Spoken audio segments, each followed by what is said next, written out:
It's the High Heel Tea Podcast. Yes, sir. Where we speak on real topics that'll make you laugh.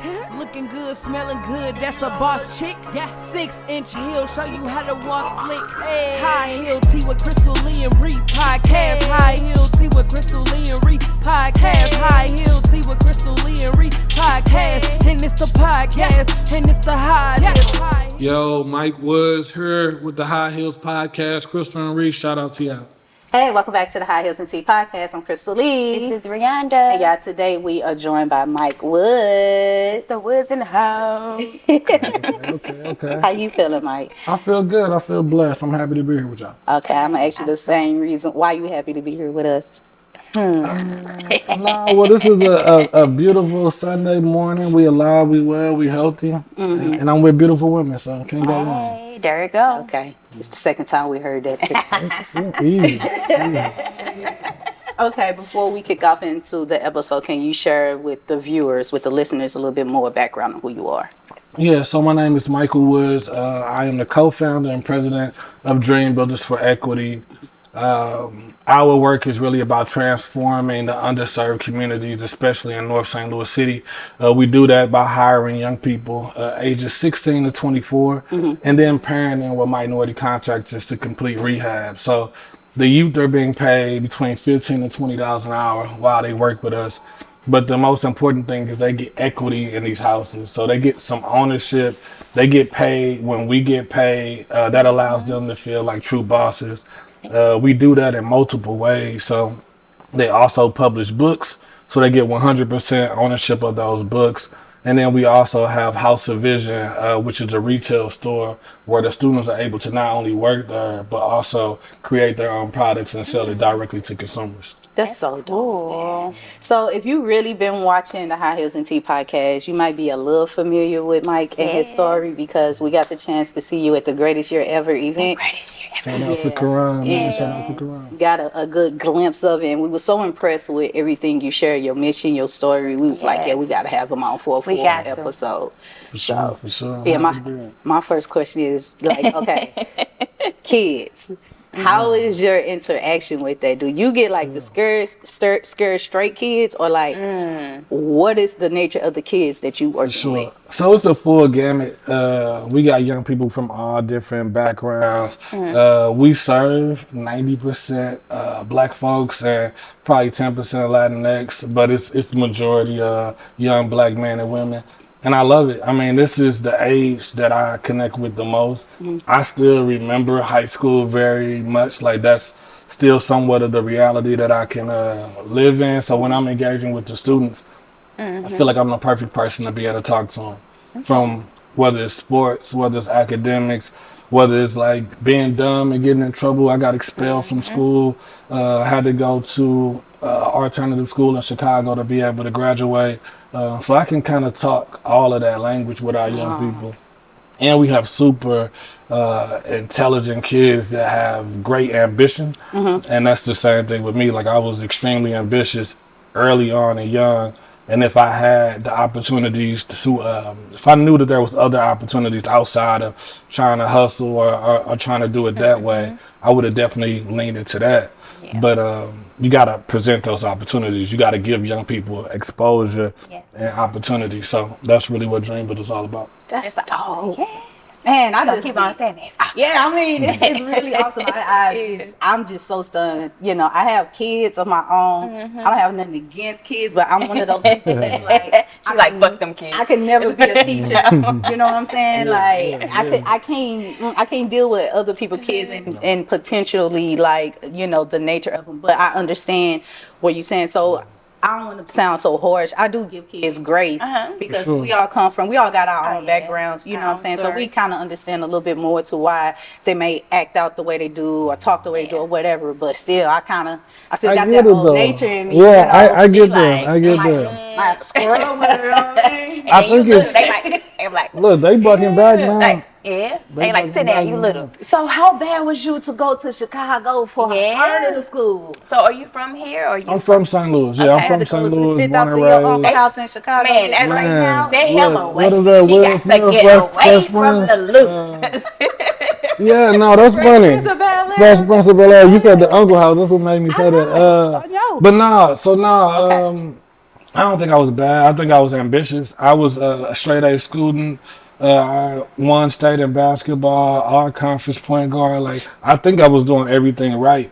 But at that time, I was in the center of Walnut Park, lived on Robin. The people Just I the was environment. exposed to was hustling. And again, if I'm being ambitious, if you hustling, Kinda I productive. want to hustle too, and I want to see if I can hustle harder or do more or do better. And I think because I was also somewhat loud with it, it got myself into a lot of trouble. So I ended up getting expelled and couldn't go to no more schools in Missouri for hustling. But the blessing was I was able to go to Chicago. Alternative school out there was kind of crazy, but it was an opportunity that allowed me to graduate early. So I graduated That's awesome. and was able to then come back to St. Louis, attend college, and do my thing. That's crazy. I'm just tripping off that you got put out of all the schools St. Louis. in Missouri. He said you can't even go to no schools in Missouri. Not a It was either that or go to jail. So I was That's like, let me Like, go I'm on. gone. Yeah, let me get out of When here. I was younger, a teenager, I actually used to talk to a dude who was bad in school, and his mom and them sent him out to Chicago to go to figure school. it out. That's funny. So we had a little long distance situation for So a minute. that's Yeah. that's a sad moment. That yeah, separation be crazy. Yeah. Yeah, so yeah. It's like, like when you coming back? So only got a chance to see him on like holidays and stuff like that. But you know that faded out, obviously. Of course, you're a Anyway. kid. Yeah. No, I definitely remember that leaving, especially how committed I was to St. Louis, how much I loved it, and I was at the peak of everything. We had just won state.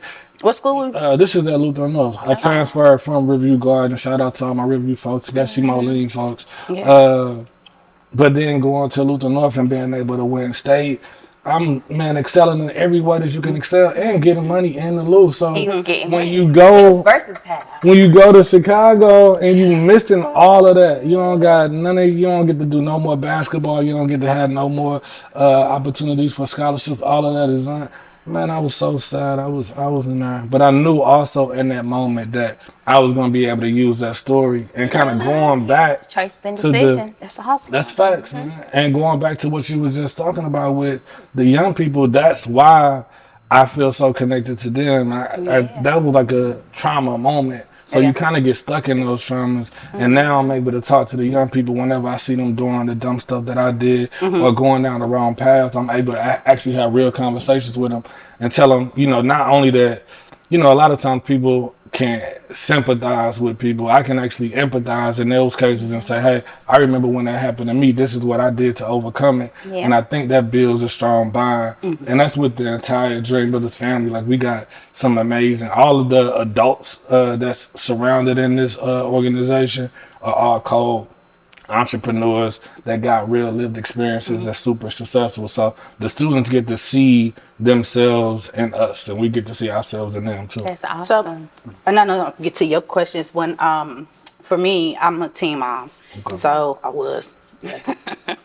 So I resonate a lot with that, right? And I remember like being a part of different foundations, especially like targeting teen moms and things, and just trying to show like this was many years ago, like maybe let's say 10, 15 years ago, like, okay, you don't have to be another statistic because, the statistic that comes with having kids in your teen years, and you can be great, you can be better, you can be successful, but now especially my oldest daughter, this is my middle girl here, but my oldest one was here, you wouldn't even know it was my daughter, but Look yeah, at her. yeah, you wouldn't even know. I like that. I ain't gonna lie. Who would she be to you? Who, my oldest? What you mean? Who would she be? Who he think she would be to you? Probably just a sister or something. You know? Okay. She hate that though. She hate when people be like, "That's your mama." Like, how old is your mama? But yeah, I wanted her to say it. Yeah, we I think, we yeah. have to do the math. I'd be like, I had my oldest at 15, and so I resonate. So I understand what you're saying. So I can do teen moms. I just can't do no regular badass kids. I feel you. No teen kids. You can do Yeah, mom. I mean, Because they got more responsibility. Huh? They got more responsibility. They With have the more moms? understanding, yes. Yeah, and I honestly, like, when you're a teen mom, for me, I was told like my life was over.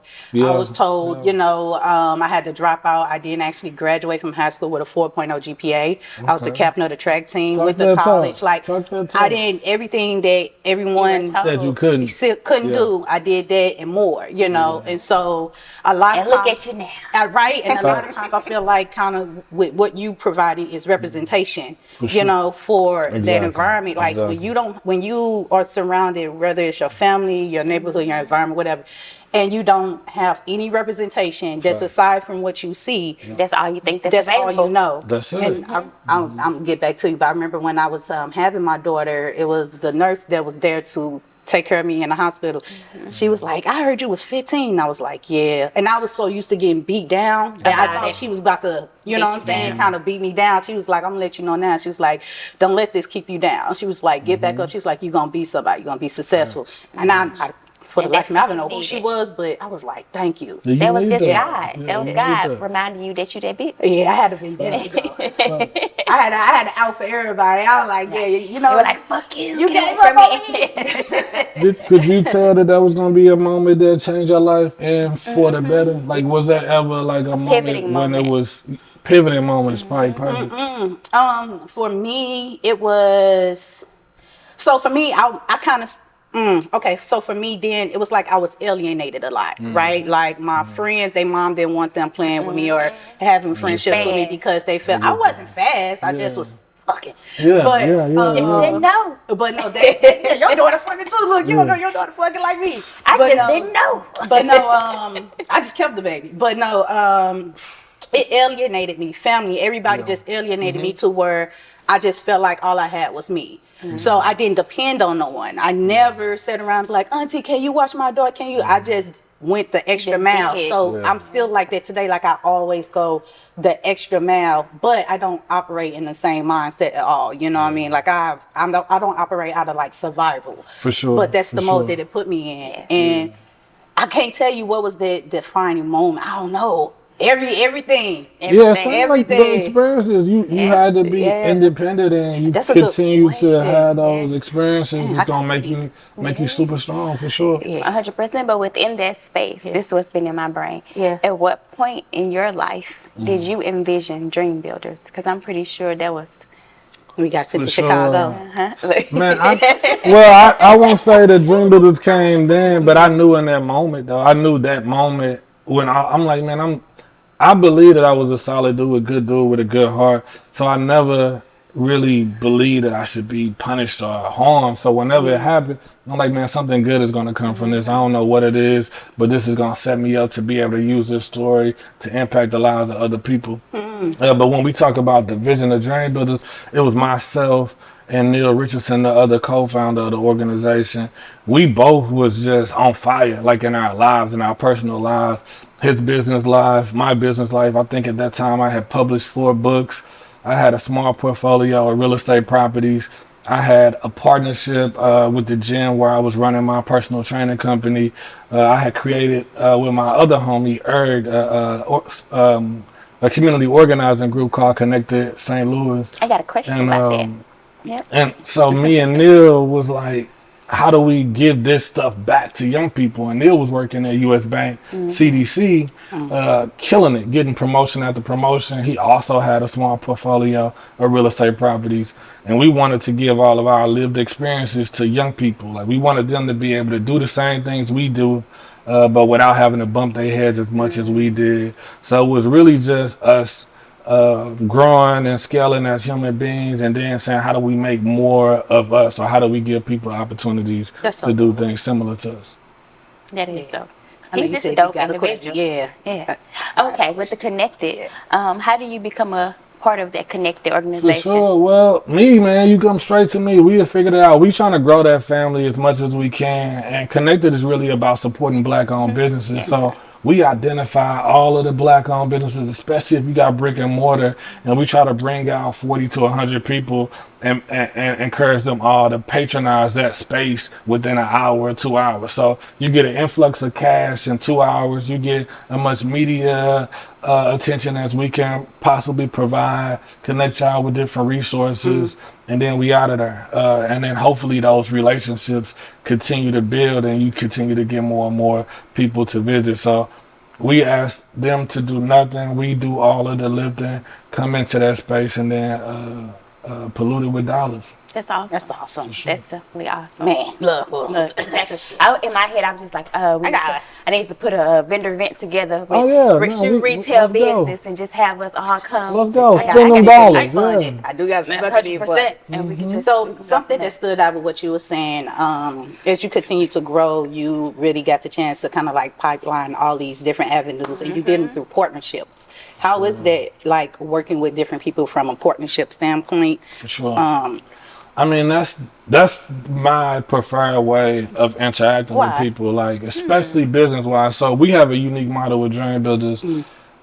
Our team, none of us are quote unquote employees. We all are coming into this space as owners of the departments that we do. So like the folks that lead the construction with Dream Builders, they also run their own construction company outside of Dream Builders and inside of Dream Builders. So instead of it being a boss employee relationship, it's a client contractor relationship, and that creates way more buy-in, it creates way more love, and it creates understanding that we all getting money together. So if Dream Builders grow, your business grow. If your business grow, Dream Builders grow, and that's how everything is connected. From Dr. Kendall Ware, who runs our program, and he also has his own textbooks that he's able to sell.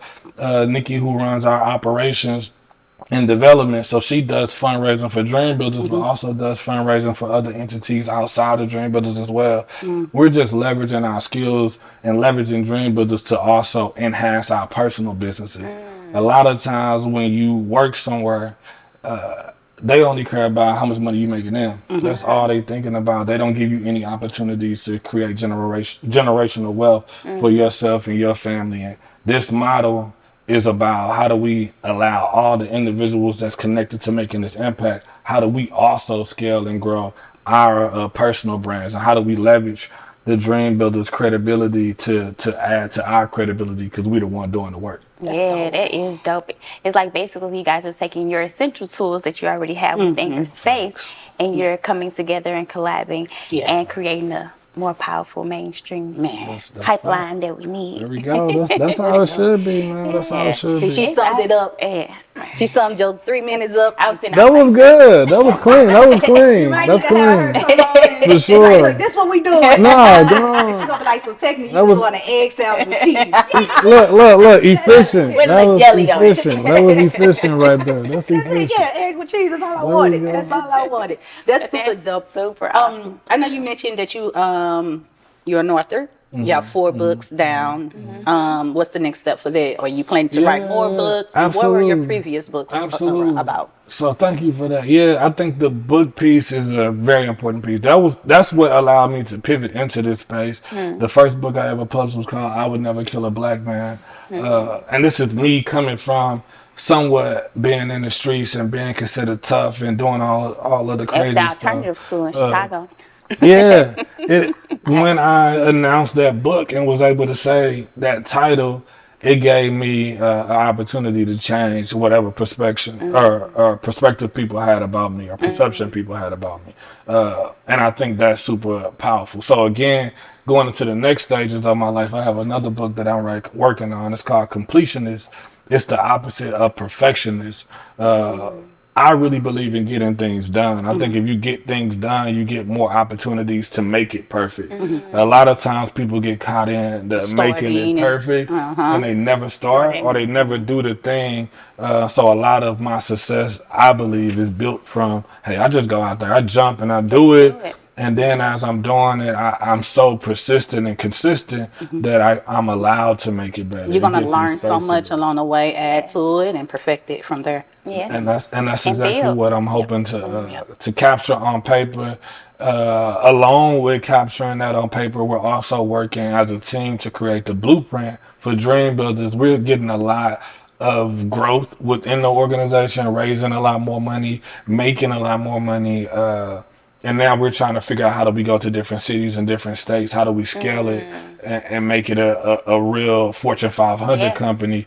So we're documenting all of our processes, making those things super clear and methodical, and then with the hopes of being able to duplicate it. So I'm hoping that while this book is being completed, also the blueprint is being completed, and then this will be an opportunity to talk about that in different cities and different Spread states. it. It's needed. Spread it, yep. So you already be traveling, right, to different events. I saw you just in New Orleans. Do you take those opportunities to plant those seeds where you can expand the framework to these different cities? Absolutely. I mean, and this, like, again, I appreciate you too for allowing me to be on this podcast. Like, the biggest thing when it comes to nonprofits is visibility. Like, people got to know that you exist, know that, you're creating real impact. So everywhere I go, like, it's not a place that I step where I'm not, singing the praises of Dream Builders and singing the praises of the impact and how the impact could grow with more support. So absolutely, yeah, it's no place that I go where I'm not carrying that Dream Builders flag for sure. Yeah, I could definitely see that being something that's like, I don't want to use the word easy, but it's like a no-brainer. It's a no-brainer to expand this type of framework. It's a no-brainer to expand this mission across different cities because although, a lot of times people be like, oh, I'm from St. Louis. You don't know me. I'm from Chicago. Like we all kind of have similar experience no matter where the city is. It's just a different location. So the stories are definitely, could be transparent enough to connect across, different places. Across the regions. Yeah. That's What you got coming up next?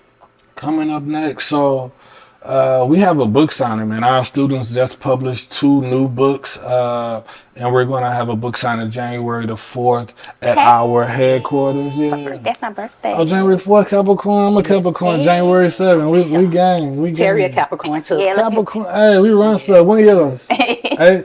Yeah, you right. You the day after me. Yeah. Willie a water sign like me. Cancer. Yeah. Cancer. Yeah, water. We're at least water signs. We ain't Capricorn. Look, I respect it. Yeah. But we trumping y'all. Yeah. No, for sure. It's I mean, hey, no disrespect. But no, January 4th. January 4th. You were thinking it. I'm super excited about it. It's gonna be dope because it's not only a book signing, but it's a fashion show too. So we have House of Vision, where our students are able to create their own products. So they're going to be able to create this amazing fashion show in partnership with my bro Hump, and then also AK Brown. If y'all haven't connected with Hump or AK Brown, I would definitely connect y'all. They are amazing people, really leading the fashion industry. You got Icon with my bro Hump, and then you got the Advisor magazine that AK just put out, and she's also a professor over at SIBA. And they are also going to be coming together to help us put together this book sign and help us plan it and figure out everything to make it perfect and smooth for everybody. That would be definitely dope. And it'd also be dope if you invited the High Heels and Tea podcast to come out and do interviews. Done. For your event prior to. Can we, Hey, look, for sure. What are, like, with the kids, when they write their books, what are some of the common topics that titles that they go for? Things that they talk about? So they talking about their journey. So they're writing down their experiences with Dream Builders, but they're also talking about their personal stories, man. We have some amazing students. Like, I know a lot of times when people hear about Dream Builders, they think immediately construction. But some of we just got one of our like 20 students just became a dentist. So he's a doctor making bread where he's gonna be donating over to Dream Brothers. I hope you hear that, Dr. Ryan. You gotta send us a bag, bro. But we have now too now. look, man, we got connections. Should be man. good. Should be good. We got connections. But just know I need you. We got another one of our students that's becoming an amazing journalist too. So he writes so well in all of the stories, in all of the books. But it's really them telling their stories, man. From we got students that have been shot. Like they get to explain that story and how they became the best version of themselves today. So yeah, it's really them just being their authentic self, and that's the point of the book too. Is that I want them to see and know that you can get paid by just being you. Like, you don't have to change nothing. Like, you can genuinely be your authentic self and then be celebrated. That you're allowing them to create a voice for themselves. Because that's one thing that I would say that we didn't really have in our generation. Because it's important for us to have a voice, and as well as to get our story out, because it helps us to be better people. Yeah. For sure. Yeah. And it's dope that and I'm glad you clarified that, because when you hear dream builders, you definitely think of construction, but it's something that you created that allowed the kids to have something positive to do. For sure. While whatever it is you want to do in life, you still can do those things, but here's something positive you can do today, and also your options. Build equity, etc. Sure. So that's dope. That's so sure. And I love that you was hitting on that being heard, giving them voices. Like, that's a lot of the problem too. It's like people don't feel heard. They don't feel like they get the opportunity to have a say in the things. That's because our parents like, shut the fuck up. Yeah. Go sit in your room. Yeah, for You sure. want to talk about what? That's facts, man. That's facts. You know what though, as a parent, from me personally, like based off of my own experience, I try to just definitely talk to my kids a lot. But some conversations are really definitely hard to have. Oh, yeah. And I have this thing with my girls. I have all girls, so I have this thing with them where like I play a lot, I joke a lot, I do all that. But I'll be like, if you for real need to talk to me, like be like, nah, mama, for real, that's our little cue. And I'd be like, damn, this shit hard. I'm like, give me 10 minutes. Let me think about it. Let me like, but the thing sometimes that I have to talk to them about or talk to them through, it be hard. It's real. And so it's easier to be like, man, get the hell out of my face. Just imagine, I got all boys. Yeah. It's hard. It's like, shit, hard. It's hard to talk to y'all. Man, stuff they want to talk to me about. I be like, it's good. I'd rather I don't want to talk about that. you come to me than your little friends and sure. they get misguided. No, they need real guidance. And that's how I end up pregnant at 15. I was misguided. Exactly. I think that also speaks to like the importance of think you got a balloon in your stomach. that's funny. You want to, real quick, before we end this episode, I'm going to share this. Okay. I never talked about this. Okay, so real quick, I remember being one of the things I shared with my oldest daughter about how I became a teen mom was because of lack of education. Number one, of course we know like you strap on, to prevent pregnancy, but you a kid, if you're doing certain things, you just feel immortal. There are adults that feel like they're immortal to consequences of their actions, right? So I remember going to my best friend like, girl, I ain't had a cycle in some months. She was like, are you good? My sister, sometimes she come on, sometimes she don't, right? So I was like, oh, cool. When I found out I was pregnant, I was almost 5 months. But her sister was on birth control. That's why. Yeah, that's the difference. Yeah. That's education right there. No. Yeah. You had that false confidence. You're like, I'm good.